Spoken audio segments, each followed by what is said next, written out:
রিয়াজ, তোকে একটা কথা বলবো। হ্যাঁ বল। তোর কি শরীরে একটু দময় নাই? তুই যেভাবে দিনরাত কাজ করছিস, তোর তো শরীর অল্প দিনেই শেষ হয়ে যাবে। ওসব কিছু না, শুধুই টাকার লোভ। হ্যাঁ, আমার টাকার লোভ। আর কেনই বা লোভ হবে না? যে টাকার অভাবে চিকিৎসার জন্য আমার আমার পেছনে ছটফট করতে করতে মারা গিয়েছে। যে টাকার অভাবে আমার মায়ের চিকিৎসা না করতে পেরে মৃত্যুর সঙ্গে পাঞ্জা লড়ছে। যে টাকা ইনকাম না করতে পারলে, যাকে আমি নিজের জীবনের থেকে বেশি ভালোবাসি, সে অন্যের ঘরে চলে যাবে।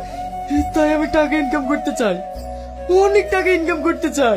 আমাকে ক্ষমা করে দিস, তোকে না বুঝে আমার এই কথাটা বলা তোকে ঠিক হয়নি। আমি কিছু মনে করিনি। চল। হ্যালো, কে? আমি রিয়াজ।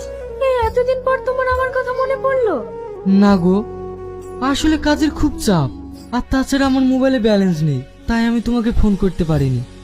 তাই আমি আমার বন্ধুর মোবাইল থেকে তোমাকে ফোন করছি।